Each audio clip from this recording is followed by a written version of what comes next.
presentado por Mediacorp.pe.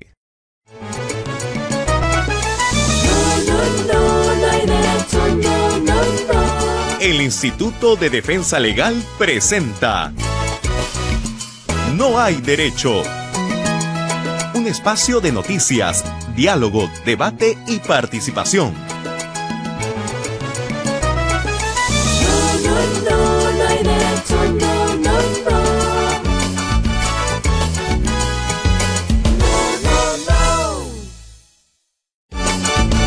¿Qué tal, amigos y amigas? Soy Glatzer Tuesta, conductor del programa No hay derecho. A partir del 18 de septiembre los esperamos en el 104.7 de la FM en RBC Radio, de 7 a 9 de la mañana. Como siempre, independencia, opinión y ojalá los temas que a usted le interesen. Nos encontramos ahí. ¿Qué tal, amigos y amigas? Muy buenos días a todos y todas ustedes. Muchas gracias, como siempre, por acompañarnos. Son las 8:02 ya de la mañana. Vamos a dar inicio al programa de hoy. Hoy hemos comenzado de una manera distinta, poniéndoles un pequeño anuncio, un pequeño spot, una pequeña cuña, para contarles que a partir del próximo lunes 18 de septiembre vamos a mudarnos a otra radio. Vamos a estar en el 104.7 de la FM RBC Radio y vamos a regresar a nuestro horario habitual, que es de 7 a 9 de la mañana, que es el horario en el que nos hemos encontrado, en el horario en el que nos hemos acompañado, en el horario en el que hemos caminado juntos estos últimos 11 años. A pedido de ustedes, a pedido de un grupo importante de personas que nos siguen permanentemente, hemos visto la posibilidad de poder regresar a esta hora, que es una hora sin duda probablemente mejor para acompañarlos en sus quehaceres cotidianos, camino a su trabajo, o seguramente cuando están haciendo todos los preparativos para sus hijos o para ustedes mismos salir a trabajar, como tenemos que hacer todos los días. Muchísimas gracias por los comentarios, muchísimas gracias también por los buenos deseos y muchas gracias también por acompañarnos y rápidamente, después de conocer esta información, este dato, pues decir que nos van a seguir acompañando ahí donde nos mudemos. De verdad que estamos muy contentos. Ayer hemos empezado a difundir esta información y son, la verdad, decenas y centenares de comentarios que están llegando, muy amables todos, de que se irán con nosotros para poder seguir caminando en esta ruta que todavía es muy larga, para tratar de afirmar en nuestro país esta democracia que a veces tiene problemas y que por lo general no está resolviendo los problemas de todos los ciudadanos ahí en su vida cotidiana. Y hay que expresarse libremente, hay que opinar, pero sobre todo hay que tener información suficiente para mirar de una manera crítica todo lo que está pasando y así poder contrastar todo lo que uno escucha, todo lo que uno ve y poder sacar su propia reflexión y con eso participar de manera más activa en aquello que no se puede dejar solamente para cada 5 años, sino permanentemente generar espacios de discusión, generar espacios donde se puedan libremente expresar ideas y, por cierto, estar plenamente con el conocimiento real de todo lo que sucede. Para eso este programa lo que busca es plantear un punto de vista que de repente matiza con varios otros que se expresan en los medios de comunicación, pero justamente un Estado democrático lo que promueve es la pluralidad en las opiniones que se difunden. Estamos muy contentos porque ustedes siempre están del otro lado. Vamos a estar hasta este viernes en esta emisora, pero después en otros ámbitos y en otras vías por las cuales el programa se difunde, las vamos a mantener. Por ejemplo, a todos nuestros amigos y amigas que a esta hora de la mañana nos están sintonizando a través de alguna de las emisoras que integra la Red Nacional de IDL Radio, eso no va a cambiar en lo absoluto. Al contrario, van a ser más las emisoras que se van a sumar a la transmisión, justamente porque el horario va a ser mejor para ellas. Y por eso es que vamos a tener una cobertura mayor en distintas regiones. Muchas gracias a nuestros colegas por siempre estar en esta idea de buscar difundir este modesto espacio y hacerlo llegar a las zonas más alejadas del país. Muchas gracias por seguir y muchas gracias también a quienes no tienen la posibilidad de pasarlo a la hora que se difunde en vivo y en directo, pero sí le guardan un espacio, un pequeño espacio para poderlo más adelante proponer a sus oyentes. Y eso está sucediendo también a varios canales de televisión que están difundiendo ya lo que aquí también se transmite de manera visual. Muchísimas gracias por ello. Gracias también a quienes nos siguen a través del Facebook Live, que es una magnífica manera de poder estar comunicados, conectados. Son varias las personas ya que a esta hora de la mañana se están sumando a escuchar y ver el programa, y aquí vamos a seguir difundiendo, insistiendo en los nuevos datos de la emisora a la que nos vamos a ir a partir del 18 de septiembre. Muchísimas gracias por siempre estar con nosotros, tan interesados en que este programa no solo se mantenga, sino vaya mejorando para ustedes. Son las 8:07 de la mañana. Bueno, hoy día es un día muy especial. Hace 25 años, como ayer ya de alguna manera comentábamos, se capturó a Abimael Guzmán Reynoso. Abimael Guzmán Reynoso, como ustedes saben, era la cabeza de Sendero Luminoso. Sendero Luminoso era, como lo ha dicho la Comisión de la Verdad y Reconciliación, el principal causante de la violencia en nuestro país en esas 2 décadas tan nefastas, y que lideró de una manera irracional, perdiendo la perspectiva de la vida de quienes lo seguían, pero de quienes no tenían nada que ver con él y eran inocentes, pues llenó de sangre el país. Y no solo hizo eso, sino pretendió, por medio de la violencia, llegar al poder para poder desarrollar lo que él llamaba unos cambios que nunca sabía uno qué cosa iban a hacer, es decir, la irracionalidad, la insanía de la mente de Guzmán en una organización totalmente jerarquizada. Por eso es que fue fundamental el golpe que se le dio el 12 de septiembre, porque con eso empezó el ocaso de una agrupación terrorista que hoy no es mínimamente lo que era en ese momento. Por eso es que hay que discutir estos temas, por eso hay que hablar de estos temas, pensando en que no solo no se deben repetir, sino en que hay que hacer esfuerzos de toda la sociedad para que conozcamos realmente cuál fue la brutalidad con la que actuaron estos sujetos que, digamos, desconocían cualquier derecho y asesinaban de manera sistemática a personas y a comunidades enteras. Hay que decir en relación a esto que va a haber un homenaje hoy día en el Congreso de la República y también en el Ejecutivo a 86 personas que integraron el Grupo Especial de Inteligencia, el GEIN, y que, siendo hombres y mujeres que venían de la Policía de Investigaciones del Perú en esa época, cuando la Policía Nacional se dividía en 3 entes, pues desarrollaron esta labor minuciosa, esta labor calmada, esta labor paciente, para poder, sin disparar un solo tiro, pues capturar y desestructurar y traerse abajo la organización criminal que tanto daño a esas alturas ya nos había hecho. Por eso es fundamental y es importante que en este reconocimiento sintamos todos los peruanos reflejados en una manera de hacer las cosas respetuosa de la ley, de la democracia, para claramente diferenciarnos de la manera como por fuera de la ley se comportaron estos terroristas. Y por eso, en los debates que se plantean sobre cómo seguir combatiendo a quienes hoy todavía predican, impulsan o promueven esas ideas, pues hay que tener en cuenta que la democracia es inmensamente superior a cualquier totalitarismo o autoritarismo, y por eso es que el Estado de Derecho es fundamental para que con severidad y a través de las instituciones correspondientes se pueda severamente sancionar a quienes nos hicieron tanto daño.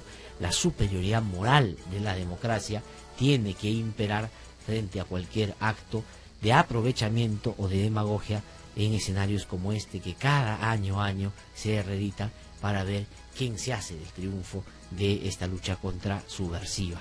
Aquí lo que hay que decir es que fue esa manera distinta de hacer las cosas la que terminó dando resultados de la manera como todos hemos apreciado.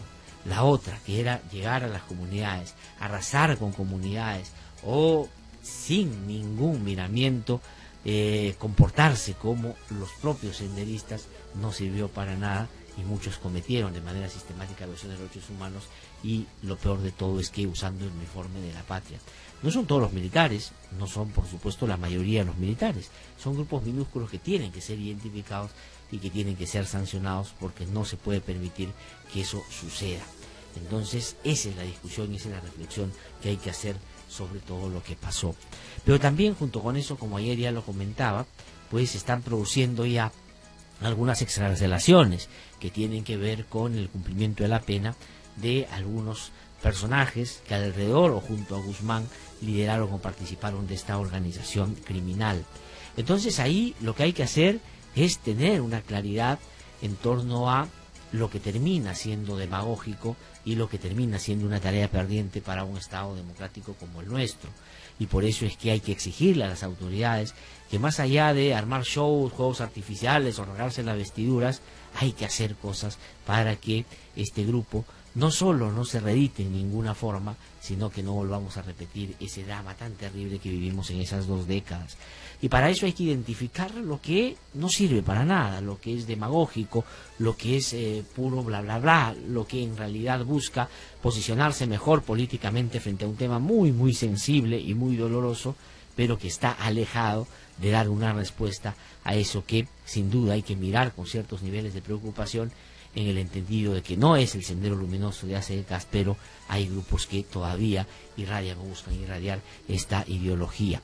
Y por eso es que hay que identificar qué cosa es lo que no es útil, y cuando usted, y ahora voy a detallar o desarrollar algunas líneas en torno a eso, vea que alguien está cayendo en alguna de estas cosas, pues diga que ese no quiere resolver el problema, sino quiere ponerse mejor en los medios de comunicación para que digan que es una persona que va en contra del terrorismo y que no tiene ningún digamos problema para enfrentar cara a cara a los embates que pueda tener aquí o más adelante. Por eso hay que identificar la demagogia. ¿Qué cosa no sirve para nada? Y eso está pasando con políticos, está pasando con periodistas, está pasando con algunos líderes de opinión y algunos, representantes de determinados sectores de la sociedad, que lo que buscan es aprovechar estos momentos para tener unos 5 minutos de presencia, sobre todo en algunos medios de comunicación que les dan cabidas. Y es agarrar y simplemente maldecir, insultar, gritar y frasear, digamos, de la manera probablemente más adjetiva a este grupo irracional. Y sin duda, nadie puede en un país como el nuestro, que vivió esta tragedia, indignarse por la actuación de estos terroristas. Y por cierto, a uno le genera incomodidad, indignación, y a uno le irrita ver que empiecen a salir de la cárcel. Pero cuando los políticos o los funcionarios simplemente dicen que eso no puede ser, que hay que tratar de evitar que salgan de la cárcel, de que se deben ajustar una y otra cosa para que ellos no puedan, regresar a la sociedad, pues dése cuenta usted que lo único que está haciendo es cometiendo un acto de demagogia. No se trata simplemente de rasgarse las vestiduras, sino de dar los pasos adecuados para que esto no vuelva a suceder en nuestro país. Pero después de maldecir y después de rasgarse las vestiduras, otro acto de demagogia muy clásico en este y en otros escenarios es hablar de que hay que endurecer las penas. Hay que hacer las penas más duras porque los terroristas no pueden, no se les puede conceder nada, estos son unos miserables y hay que poner cadena perpetua, hay que hacer que nunca salgan de la calle. Cuando uno escuche esto segundo, y sobre todo combinado con lo primero, ya empiece a decir, este es puro demagogo, esta es pura demagogia, porque no va a servir absolutamente de nada que se siga apuntando en un asunto que la verdad no encara el problema central frente a la violencia y frente al propio sendero luminoso. Pero no solo las penas se tienen que aumentar, dicen algunos, sino que se tiene que quitar absolutamente todos los beneficios a aquellos que participaron de estos grupos criminales, para que puedan perder y se queden la mayor cantidad de años posibles en la cárcel. No tiene que dársele ningún beneficio y que tienen que estar por fuera de cualquier procedimiento, inclusive que tiene que ver con lo que sí les pasa a otros delincuentes que cometen otro tipo de delitos. Entonces, maldecir, rasgarse las vestiduras, decir que hay que aumentar las penas, quitarle los beneficios, la verdad, por ahí no va la cosa, es pura demagogia. Cuando usted escuche eso, diga, este no quería hacer absolutamente nada y lo único que quiere es aparecer en los periódicos y que digan que es muy severo con el terrorismo. Pero otro tema que también está asociado a esto que acabo de mencionar es, ahora vamos a inhabilitar a todos los que hayan participado en Sendero, inclusive a los que simpaticen con esta agrupación, de que no puedan hacer absolutamente nada cuando salgan de la cárcel, es decir, inhabilitarlos para poder ejercer cualquier función, cualquier cargo, y que lo único que les quede es irse del país.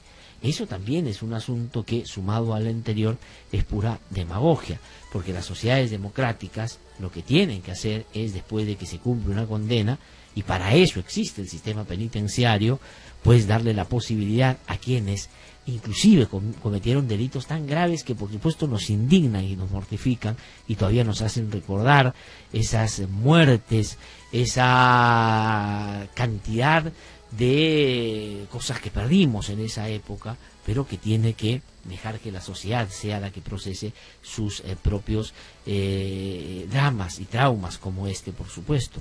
También es demagógico plantear los temas desde esa perspectiva únicamente. O lo otro, decir solamente que las instituciones vinculadas a la inteligencia o la DIRCOT estén muy atentas para ver si no regresan a las andadas de antes y cometen otra vez los delitos tan graves que cometieron.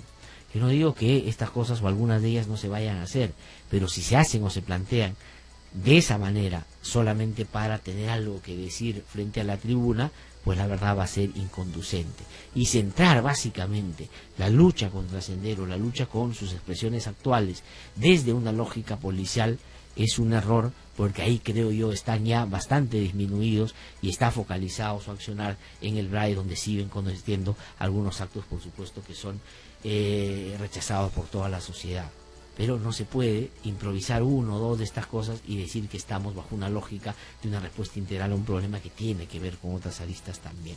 O lo otro, que el Poder Judicial inmediatamente declare ilegal al Movadef y a todos estos delincuentes para que no puedan hacer absolutamente una sociedad. Es decir, depender de la policía o depender de los jueces para resolver un problema que la sociedad tiene que encarar de una manera clara, abierta y frontal, es un asunto que denota también mucha demagogia, porque es simplemente entregarle o darle al otro la posibilidad de solucionar un problema que más bien tiene que ser, como he dicho, verse de una perspectiva distinta. O es que también otro de los actos de demagogia es que las instituciones electorales, en particular el Jurado Nacional de Elecciones, pues tiene que evitar que se inscriban para que sean un partido político, porque claro, hay razones para eso, porque predican y promueven el pensamiento Gonzalo, que es el resumen de la violencia que pasó en nuestro país en estas 2 décadas. Pero también poner las manos para que solo el jurado sea nuestro gran salvador es un asunto que puede terminar siendo un juego pernicioso, porque en algún momento puede sufrir un revés y tenemos un problema serio que no vamos a poder afrontar porque no estamos asumiendo nuestra propia responsabilidad. Entonces, cuando usted escuche todas estas cosas y que se digan en tonos distintos, porque he visto esas hachas periodistas por ahí, así que está delincuente, hay que hacer esto y lo otro, en fin, pero no plantean una salida, pues entienda que son mercachifles, que son gente que lo que quiere es ponerse como los grandes defensores del sistema democrático y que están en contra del terrorismo, pero que no están planteando absolutamente nada que pueda ser conducente a realmente combatir el terrorismo, sus rezagos y sus nuevas formas de accionar, sobre todo en el ámbito de la política. ¿Qué cosa es lo que hay que hacer? Y las autoridades tienen en su mano la llave para poder avanzar en esta tarea.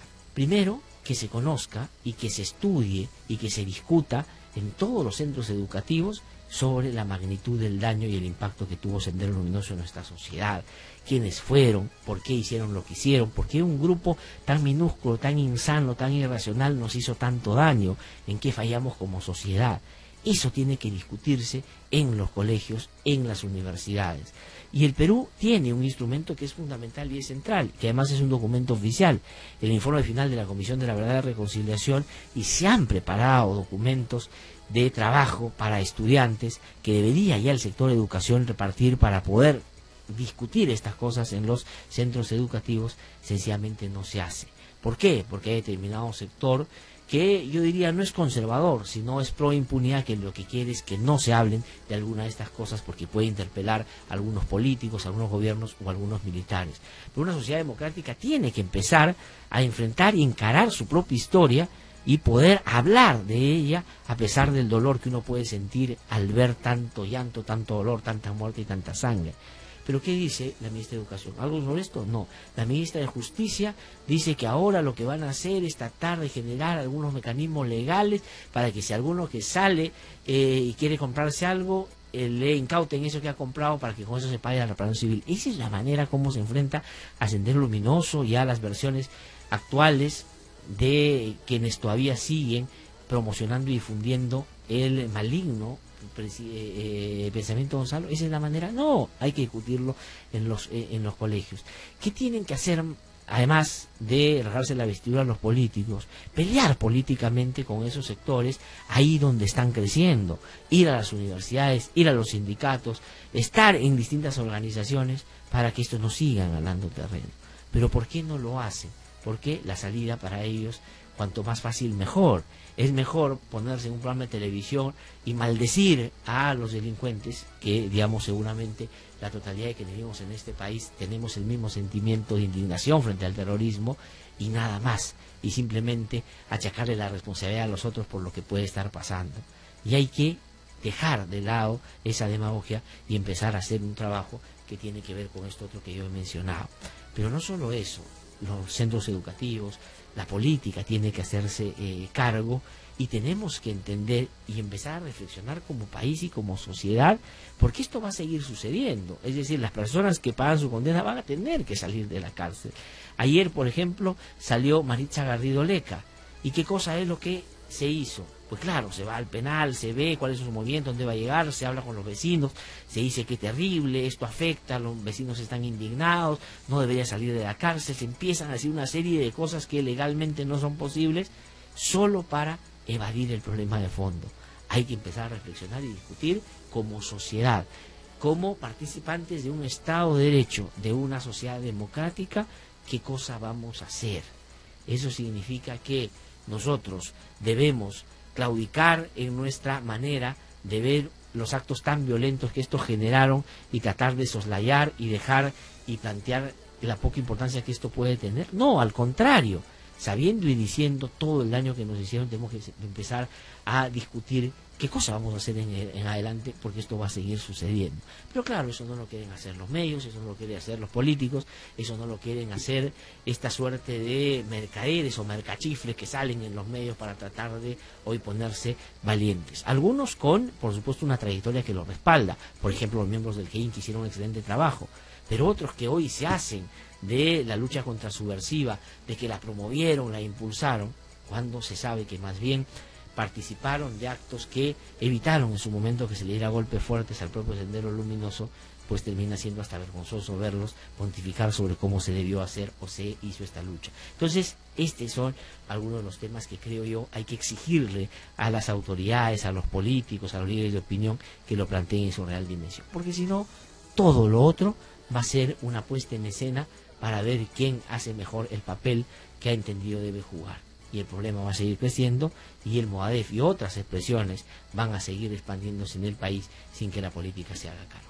Son las 8:23 de la mañana, vamos a ir a una pausa, vamos a hacer nuestro recorrido por las regiones, luego vamos a tener conversaciones con dos personas que van a reflexionar con nosotros sobre estos temas. Va a estar Diego García Sayán, que fue ministro de Justicia, fue canciller también del país y presidente de la Corte Interamericana de Derechos Humanos, y que es ahora relator en los temas de independencia de la Judicatura de Naciones Unidas. Vamos a hablar con él sobre estos temas, y más adelante vamos a conversar con Fernando Rospigliosi, que ha sido ministro del Interior y creo ha escrito un artículo muy importante y muy interesante el día domingo en el diario El Comercio, que creo es por lo menos lo que yo en los últimos días planteo como lo mejor que se ha escrito, caracterizando debidamente cuál es el tema, cuál es el problema y cuál es el asunto que hay que enfrentar como una sociedad democrática. Así que el programa va a estar interesante, les pido que se quede ahí, vamos a una pausa y regresamos en un instante.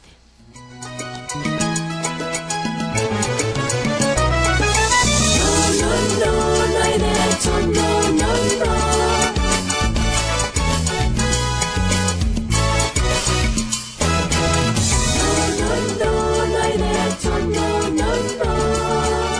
¿Qué tal, amigos y amigas? Soy Glatzer Tuesta. Quiero contarles que No hay derecho se renueva, y además responde a un pedido de ustedes. No hay derecho regresa a su horario anterior.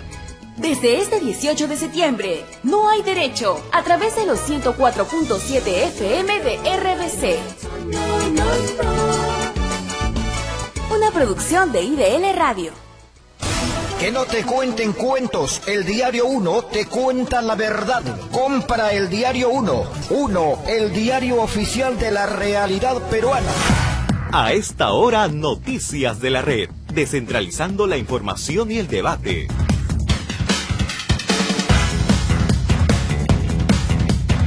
Son las 8:25 de la mañana, estamos aquí en No Hay Derecho. Vamos a hacer rápidamente nuestro recorrido por las regiones. Esto es posible gracias a la Red Nacional de IDL Radio. Vamos a iniciarlo, ¿en dónde? Me dicen. En Chiclayo. Nos vamos a Chiclayo, ahí en la región Lambayeque. Iris Pozo está ya con la información. Iris, ¿cómo estás? Muy buenos días. ¿Qué tal, Blackfer? Muy buenos días.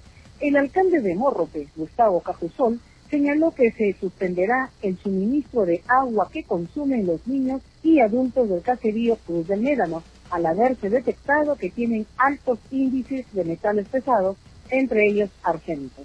Asimismo, remarcó que se ha pedido a las autoridades del sector salud para realizar un estudio para medir el nivel de arsénico que tienen en sus cuerpos los niños y adultos, ya que según se ha informado, esta agua contaminada la consumen desde el año 1980.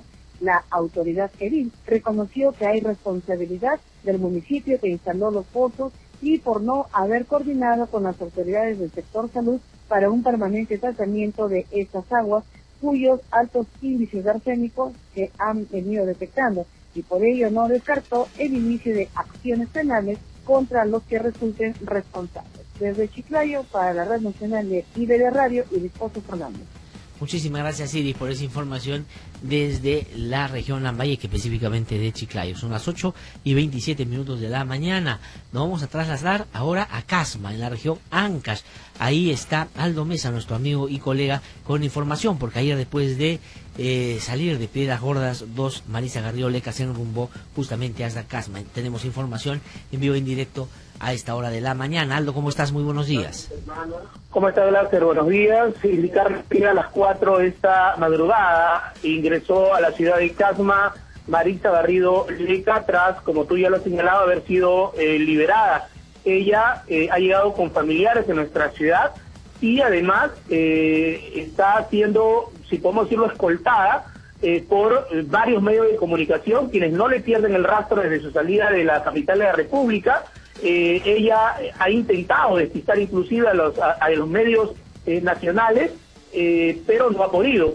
Ella se ha hospedado en el complejo turístico Las Poncianas, un local o unas instalaciones que son económicamente caras.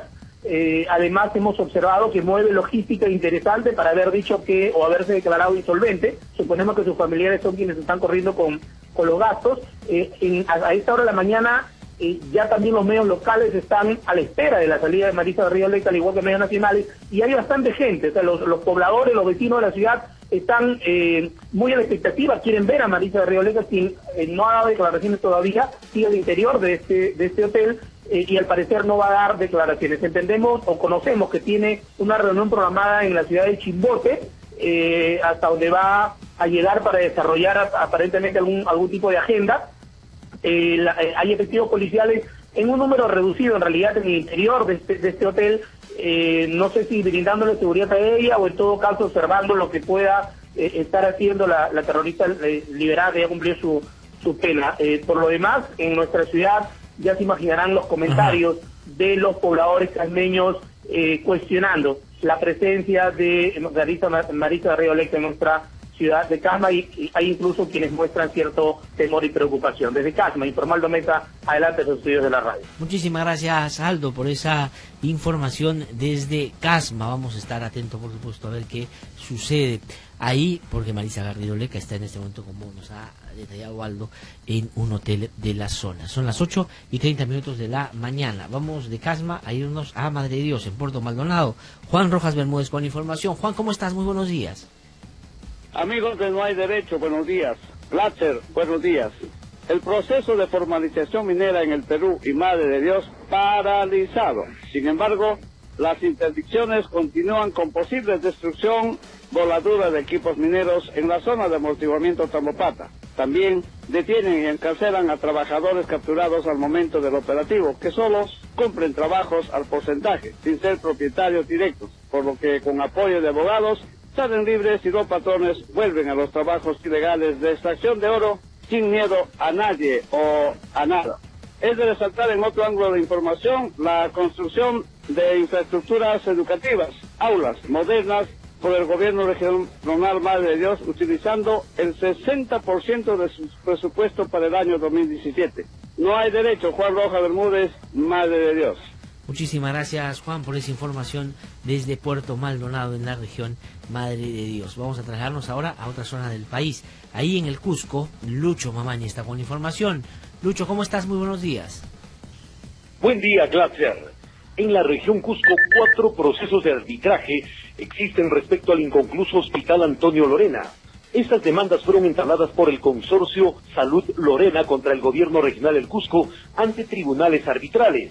Pese a que el prejuicio ya se dio para la región, montos millonarios estarían en juego como parte de estos procesos. Para la gerencia de infraestructura, el gobierno regional del Cusco se encuentra en desventaja, ya que entre los defensores del consorcio se encuentran estudios jurídicos importantes del país. Según los representantes del gobierno regional del Cusco, la estrategia del gobierno regional será demandar la validez de la adenda firmada con el consorcio, en el que se aprueba de manera irregular el incremento presupuestal del proyecto en alrededor 13 millones de soles. Desde la región Cusco para No Hay Derecho, informó Lucho Mamani. Muchísimas gracias, Lucho, por esa información desde la región Cusco. Son las 8:32 de la mañana. Vamos a ir a la pausa y regresamos en un instante para conversar con el doctor Diego García Sayán, que ya está en nuestros estudios.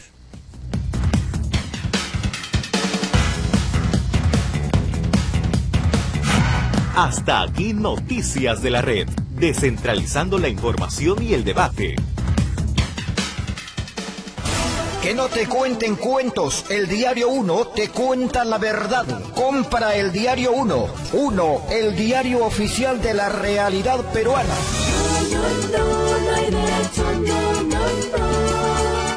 ¿Qué tal, amigos y amigas? Soy Glatzer Tuesta. Quiero contarles que No Hay Derecho se renueva. Y además responde a un pedido de ustedes. No Hay Derecho regresa a su horario anterior. Desde este 18 de septiembre, No Hay Derecho, a través de los 104.7 FM de RBC. Una producción de IDL Radio. Escucha, Carlos, otra vez el vecino pega a su esposa. Eso es asunto de ellos. No te metas. Pero... Ya, sigue durmiendo nomás. En el Perú, 6 de cada 10 mujeres han sufrido violencia física o psicológica por parte de sus parejas. Si tú eres víctima o testigo, no dudes en denunciarlo. Tus derechos no se tocan.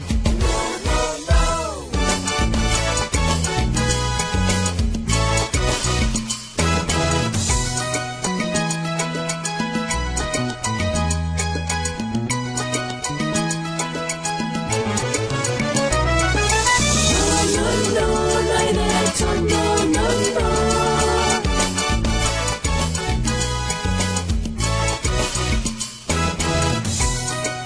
8:33 de la mañana, estamos de vuelta aquí en No Hay Derecho. Lo anuncié antes de irme a la pausa. Está ya con nosotros aquí en nuestros estudios el doctor Diego García Sayán.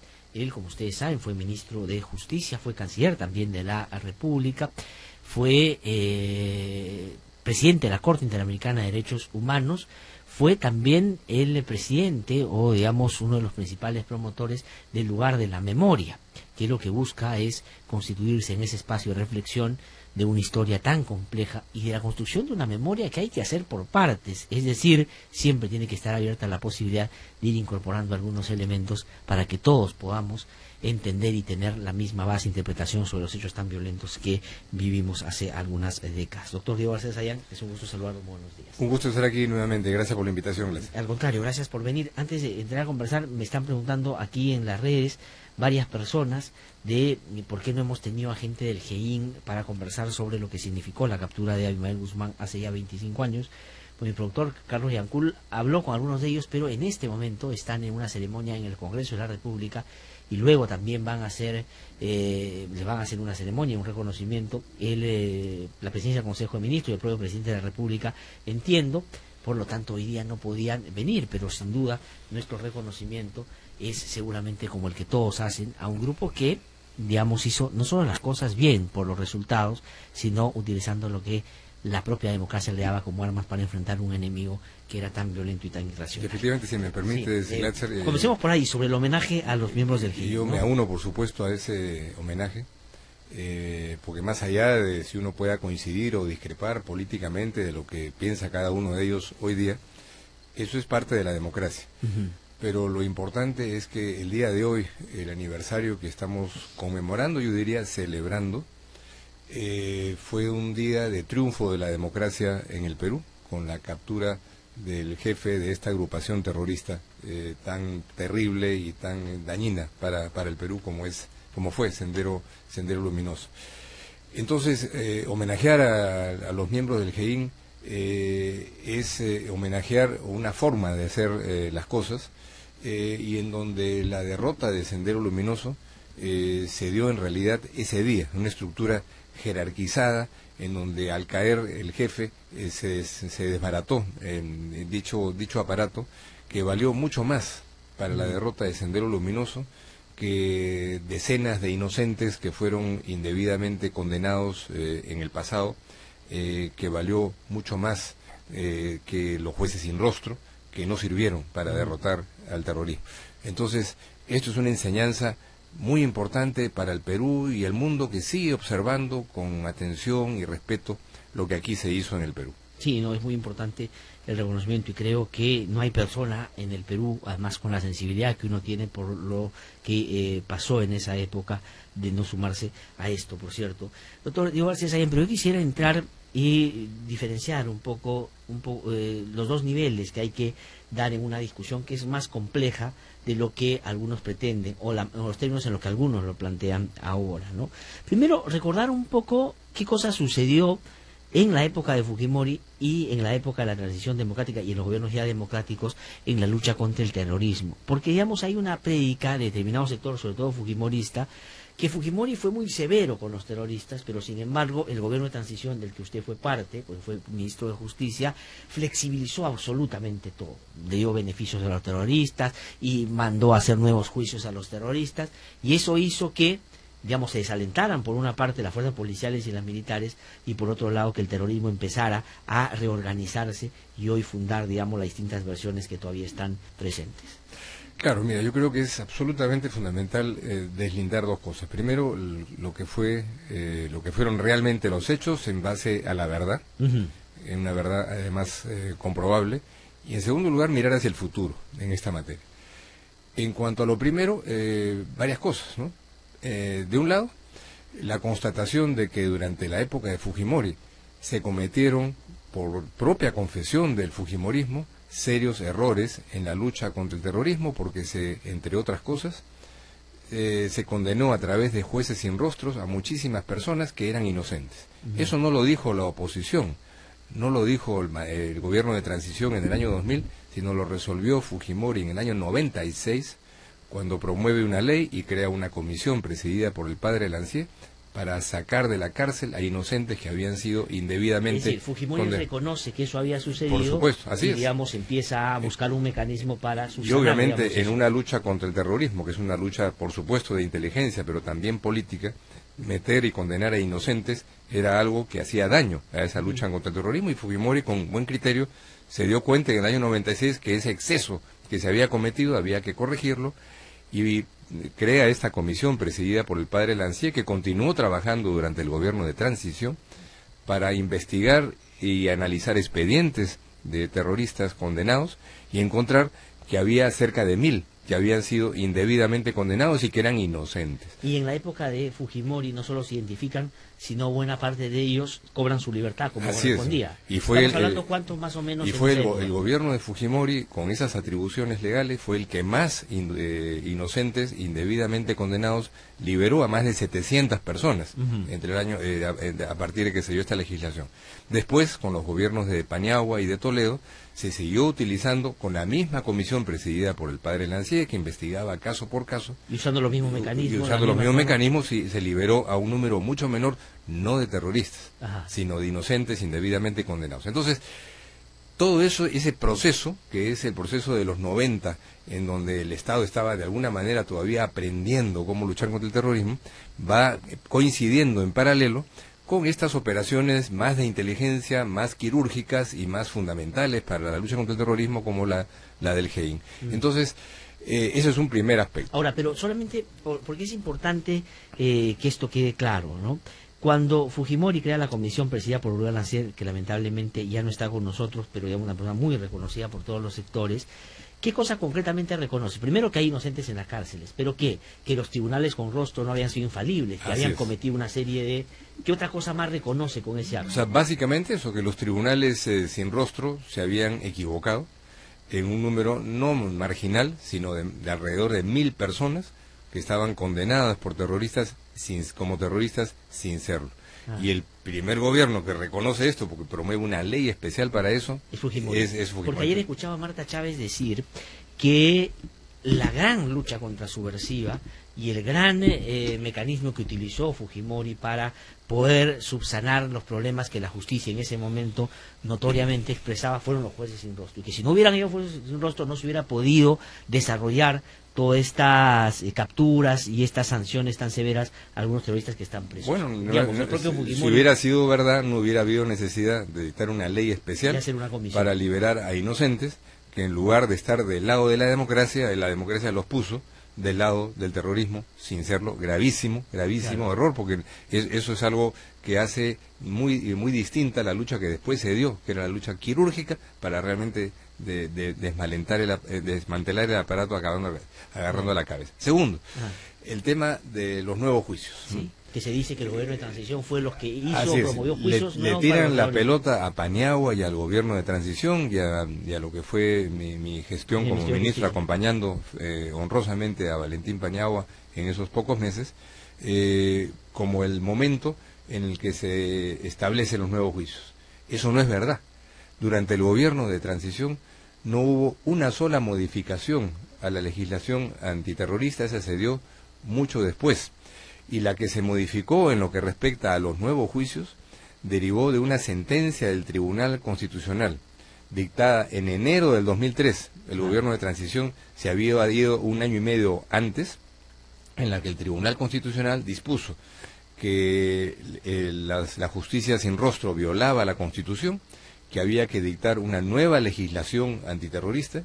En el mes de febrero del año 2003 se dictan 7 decretos legislativos modificando de manera sustancial la legislación antiterrorista y abriendo el camino para los nuevos juicios, y esa legislación antiterrorista es la que básicamente sigue vigente hoy, 3 gobiernos y 3 congresos después, de manera que es una de las cosas más alucinantes que ahora se esté diciendo que el gobierno de transición dispuso nuevos juicios cuando de ninguna manera un gobierno podía disponer nuevos juicios, no era su atribución, eso es una atribución de la justicia o de la ley, y ambas cosas, la decisión del Tribunal Constitucional y la de la justicia, se dio mucho después.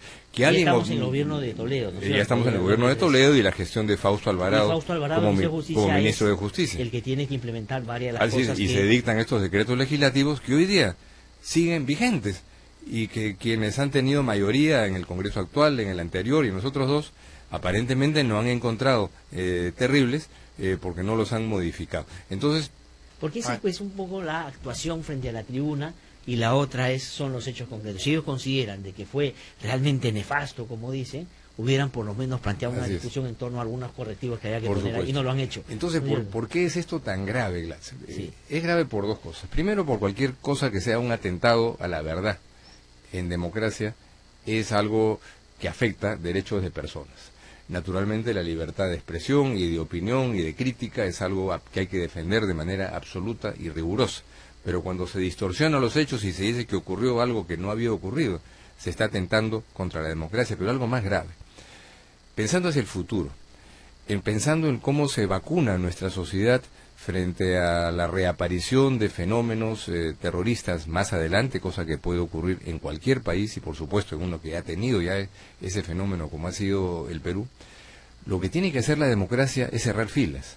Lo que tiene que hacer la democracia es ver cómo se diseñan mejores mecanismos de educación, mejores mecanismos de información a la juventud, para que no se pueda ver atraída ni contaminada por nuevas tentaciones terroristas que aparezcan en el futuro, en lugar de estar pensando con una lógica de politiquería barata, a ver cómo gano yo una ventaja para el titular de mañana, acusando a alguien que no es de mi simpatía, de una responsabilidad que no tiene, Claro, que no tiene. cuando es muy fácil desde el punto de vista conceptual, desde el punto de vista del derecho penal, aislar a los grupos que pueden estar vinculados a una lógica terrorista. Entonces, quienes afectan la verdad no solamente están afectando a las personas víctimas de la mentira y de la distorsión, sino están impidiendo que la sociedad vea las cosas como son. Sí, pues. Si hay que revisar la legislación sobre los procesos que se dictó en el año 2003, hace casi 15 años, bueno, hay que revisarla, pero que no se diga que los terroristas están siendo liberados porque así lo dispuso Paniagua, porque eso es una de las más graves y groseras mentiras que pueden no, hacer. pero además, el doctor Diego García Sayán, y esto creo que hay que decirlo con claridad también, es una manera de evadir la propia responsabilidad de los políticos, no solo en términos legales que podrían hacer modificaciones si consideran convenientes o necesarias, sino porque, como se ha dicho ya, y vamos a hablar con Fernando Los Pérez en un ratito, que ha desarrollado toda esa línea de interpretación, hay que pelear políticamente con las nuevas versiones de Sendero Luminoso. Es decir, el gran problema ahora es que Sendero, a través del Movadef o de otro tipo de organizaciones, están metiéndose a distintas instancias, como pasó en la época de la violencia, cuando la política abdicó y se fue. Así es. Y Entonces, ese es el gran debate que hoy hay Claro. que dar en la democracia, cómo se previene la repetición, porque ya se demostró que en la sociedad peruana sí puede haber centenas o hasta miles de jóvenes que puedan ser atraídos por el discurso terrorista.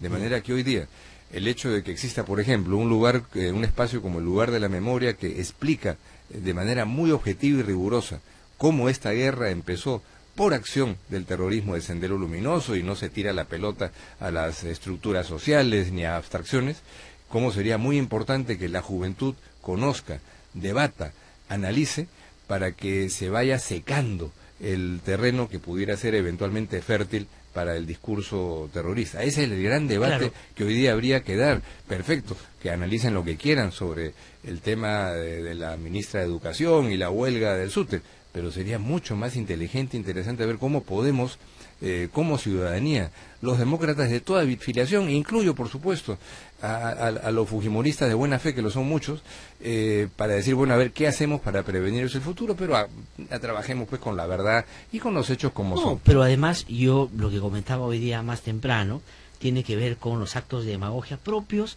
de escenarios como este, ¿no?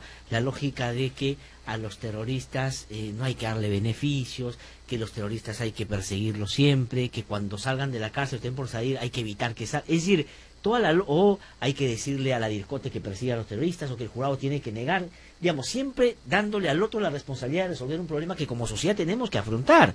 Y ese es el otro tema sobre el cual le quiero preguntar, porque los terroristas que cumplen su condena ya están saliendo, y van a seguir saliendo. Y el gran problema es qué ha pasado en estos 25 años en nuestro país, que como sociedad no nos hemos preparado para enfrentar un momento como este. Que ayer salió Maritza Garrido Leca, y todas las discusiones en los medios de comunicación partían de una pregunta: ¿por qué salen? ¿No es cierto? Y no Así es, asumir... como si fuera algo irregular. Cuando en una sociedad democrática se cumple una pena, la persona tiene que salir. Y si esto ha motivado un discurso realmente de terror, en el que algunos analistas dicen que lo que había que haber hecho con los detenidos por terrorismo era matarlos, eso quiere decir que hay gente que no ha entendido, que para afirmar los derechos de la gente no puedes utilizar los mismos métodos que el terrorismo si quieres legitimar la sociedad democrática, que tiene suficientes y poderosísimas razones para defenderse con los valores democráticos, que no excluyen que pueda ser muy firme en la aplicación de la ley, pero en manos de los tribunales. Y si alguien pretende que cuando se cumple una sentencia esta no se cumple, grave error. Eso afecta a las bases mismas de la democracia. Y por supuesto, la sociedad tiene todo el derecho de pensar, bueno, a esa persona que ha sido liberada hay que darle, por supuesto, algún tipo de seguimiento, saber cómo se comporta para que no vaya a reincidir. Es una cosa perfectamente legítima, pero eso no tiene nada que ver con la legitimidad de un discurso en donde al responsable de un delito tiene que matarlos. Si ese principio se hubiera aplicado, hubieran tenido que ejecutar a 1000 inocentes. Exactamente, ¿no? Que es exactamente la lógica del terrorismo, y a la hora que la democracia utiliza las herramientas del terrorismo, que es matar a inocentes, evidentemente estamos ya en un problema serio. Claro, y lo que yo digo que es fundamental es dar cuenta en situaciones tan complejas como esta, donde que efectivamente hay que discutir sobre asuntos que a uno lo indignan, lo mortifican, lo golpean, porque digamos a nadie le gusta ver que un terrorista que hizo tantos años salga de la cárcel. Pero lo que hay que hacer junto con ello es respetar las reglas básicas y demostrar que la democracia es superior a cualquier totalitarismo. Ayer, por ejemplo, Pedro Cateriano, que me parece resume muy bien el punto de vista que hay que defender en una sociedad democrática, porque parece que la familia de Marisa Garrido Leca vive en el mismo edificio que él vive, y a él le preguntaban de qué sensación tiene de que va a tener como vecina a Marisa Garrido Leca, y él decía, bueno, a nadie seguramente le va a agradar, como a mí tampoco, tenerla de vecina, pero el Estado de Derecho es el respeto a las resoluciones judiciales y al cumplimiento de las penas. Entonces, esa es la diferencia entre la democracia y un Estado generado a partir del terror y del autoritarismo, que es el respeto a los derechos de todos. Lo que no significa que la democracia sea una democracia boba, como la llaman, o desarmada, pero hemos demostrado que si un mecanismo de inteligencia fue capaz de desmantelar el aparato de Sendero Luminoso y dejarlo como un espacio ya totalmente marginal y focalizado en una zona reducida del país, eso es una experiencia que hoy día a nivel mundial se utiliza como ejemplo. Pero en el Perú somos los últimos en darnos cuenta de eso y más bien de dispararnos a los pies y empezar no en función de decir, a ver cómo afinamos los mecanismos de prevención para el futuro, a empezar a inventar historias negras, difamatorias, sobre personas que lucharon por la democracia, en función de vendetas que tienen que ver con cómo acabó el régimen autoritario de los 90. ¿no? Sí, yo creo que en el discurso fujimorista, pero que es fujimorista no porque está en boca solo de los que son militantes de este partido, sino de un sector que tiene esa ideología, es aprovechar estas circunstancias para golpear a quienes, después de la caída del régimen de Fujimori, iniciaron procesos tan importantes como la lucha contra la corrupción, o justamente la propia Comisión de la Verdad y Reconciliación, que interpelaba a todos los gobiernos que habían estado de turno, digamos, los quinquenios anteriores. Y eso a mucha gente hasta ahora le parece que es una afrenta para su propio partido, ¿no? Yo creo que... pero y la otra cosa que yo quería decir, no solo en términos de lo que hizo el GEIN, sino a propósito de la sentencia del Tribunal Constitucional 2003, cuando se cambian las leyes y se vuelven a juzgar a los cabecillas terroristas, la democracia... insistir, reiterarlo, porque de pronto hay gente que ha aprendido recién este programa, eso fue hecho en el año 2003, y esa legislación que se le tira la pelota al gobierno de transición que no la cambió, está hoy día vigente, de manera que no es tan mala por lo visto. Sí, y además propició, yo me acuerdo en ese momento la discusión era cómo se iba a hacer mientras se comenzaban los nuevos juicios con los terroristas que ya estaban presos, privados de su libertad por sentencias que salieron del fuero militar, y se dijo van a tener que excarcelarlos mientras se inicia el nuevo juicio, y la Sala Penal Nacional, en ese momento presidida por Pablo Talavera, encontró una fórmula de hacer juicios públicos y además lo suficientemente contundentes para que eso no sucediera. Y esos juicios públicos tuvieron una gran virtud,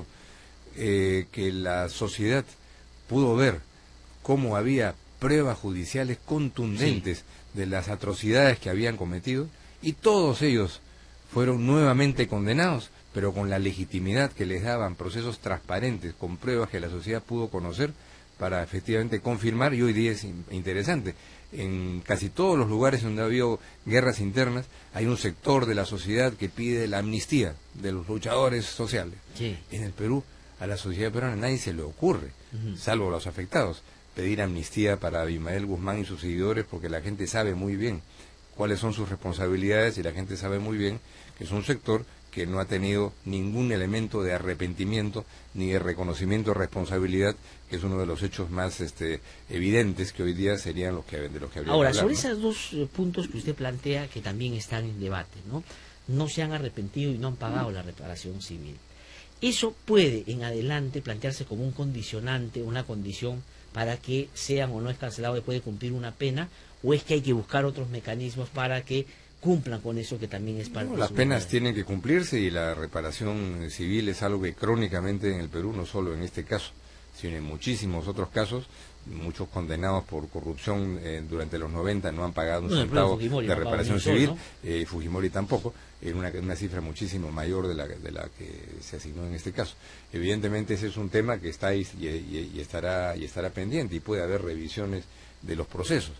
Pero lo que es aquí grave, y es un elemento importante para la sociedad frente a Sendero Luminoso, es destacar cómo no han reconocido su responsabilidad, y Salin, al reconocer su responsabilidad, pide perdón y avanza en una propuesta de reconciliación no digo que habría que hacer, pero por lo menos habría que escuchar, ¿no? Claro, porque el debate se plantearía en otros términos. De todas maneras, dificulta a la discusión más compleja el hecho de que se nieguen a arrepentirse por el daño que generaron. Por supuesto, ¿no? y hace que sea mucho más lógico, legítimo y evidente esa indignación masiva, y ese aislamiento social y político que es responsabilidad de sus propios actos. Sí.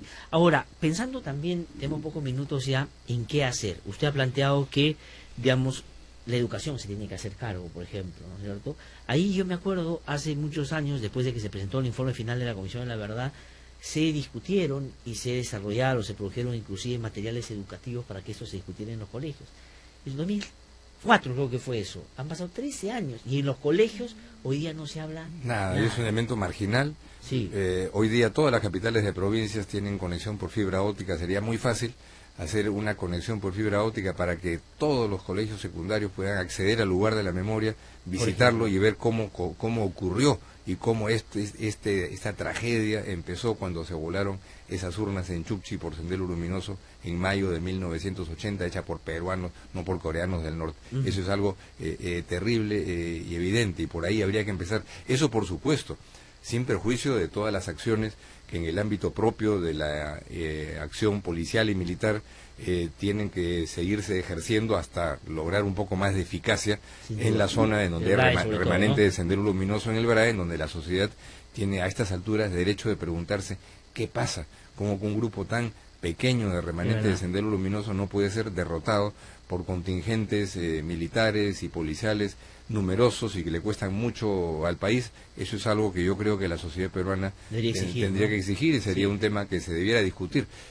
A diferencia de lo que ha pasado en el Guayaga, por ejemplo, donde se logró derrotar a Sendero, y curiosamente porque la estrategia fue más policial y manejada por mucha gente el GEIN, que hoy está siendo reconocida. En el BRAE la discusión es más compleja, sí, y es hay verdad. Mucha plata también ahí. Sí, es verdad que hay 9.000 efectivos militares en esa zona, además de los policiales. Sí. Y como diría Martínez Morosini, ahí no pasa nada. Sí, pues. Algo está haciéndose mal, porque un grupo tan pequeño que tiene recursos logísticos limitados, pese a poder tener sus conexiones con el narcotráfico, que no puede ser aislado, focalizado, derrotado, es algo que tendría que ser seriamente revisado, y estoy seguro que en lo que converses en unos minutos con Fernando Rospigliosi pueden abordar ese tema. He hecho un muy buen artículo el fin de semana en El Comercio, que creo que pone o pondera o pone en su lugar, en el lugar correcto, la discusión sobre el terrorismo ahora y sus versiones.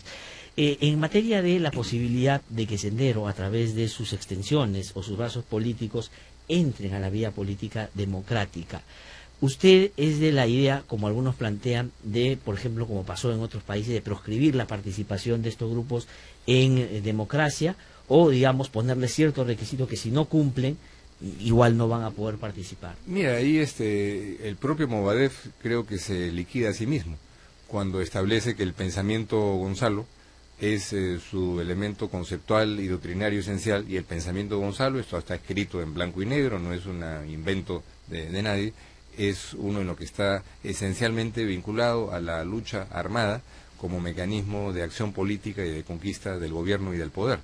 Y eso es evidentemente incompatible con los estándares y canales democráticos para la participación en la vida pública. Evidentemente, esto puede cambiar más adelante y puede haber gente que se arrepienta, diría, bueno, hay que revisar ese mecanismo, ya no es, ¿no? Y estaríamos hablando de otra situación, ¿no? Sí, digamos, como ha pasado en algunos otros países, pero para eso, como usted ha dicho ya en otro momento de la entrevista, pues estos procesos no son automáticos, así como que la reconciliación no es pido perdón y todos tenemos que reconciliarnos porque son procesos mucho más complejos.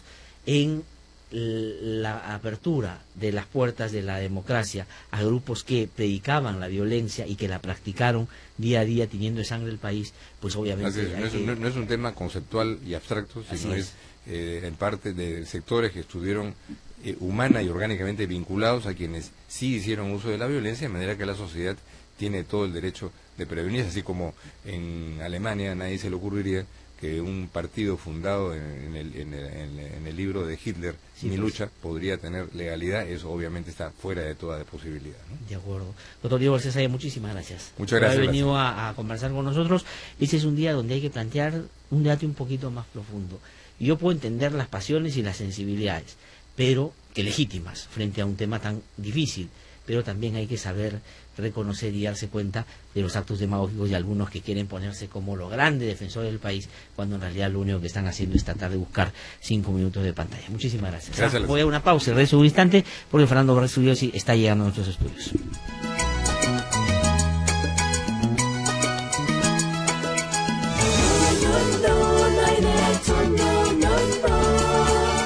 ¿Qué tal, amigos y amigas? Soy Glatzer Tuesta. Quiero contarles que No hay derecho se renueva.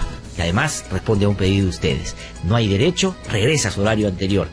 Desde este 18 de septiembre, No hay derecho, a través de los 104.7 FM de RBC. Una producción de IDL Radio. Que no te cuenten cuentos, el Diario 1 te cuenta la verdad. Compra el Diario 1. 1, el diario oficial de la realidad peruana. Este programa es presentado por Mediacorp.pe. Curiosidades. ¿Sabías que los tiburones utilizan mapas mentales para desplazarse?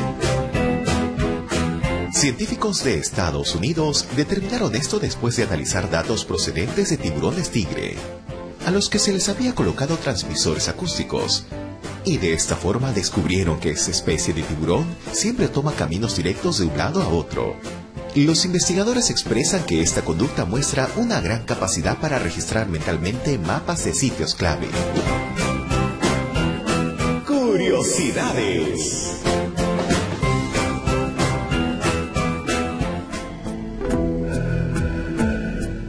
Presentamos Lo Nuestro es Primero.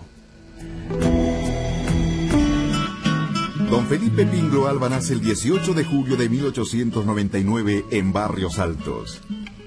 En 1917 compuso su primer vals, Amelia. Llegó a crear aproximadamente 300 canciones, muchas de ellas perdidas o conocidas solamente en forma fragmentada. En 1936 fallece afectado por tuberculosis. Tenía solamente 37 años de edad. Felipe Pingló Alba es reconocido como gran poeta, compositor y padre del criollismo. El autor de El Plebeyo es poseedor de un estilo de amplio arraigo popular que vino a enriquecer el acervo musical de nuestra patria. Acabamos de escuchar Lo Nuestro es Primero.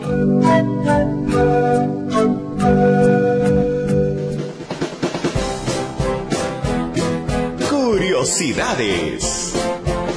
¿Sabías que parpadear hace que el cerebro trabaje con más potencia para estabilizar nuestra visión? Un estudio reciente dice que cuando parpadeamos, nuestro cerebro trabaja con mayor potencia para mantener nuestra vista estable. Además, limpia y mantiene hidratados nuestros ojos. Curiosidades.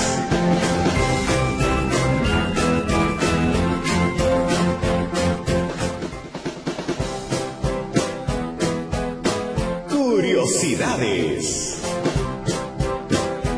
¿Sabías que los grillos se perfuman para encontrar a su pareja? Así es, científicos australianos descubrieron que los grillos utilizan diferentes técnicas de apareamiento. Los más fuertes cantan y los más débiles se perfuman para atraer a las hembras. Los científicos observaron que en las peleas entre grillos, el macho ganador produce un sonido de cortejo en presencia del macho subordinado.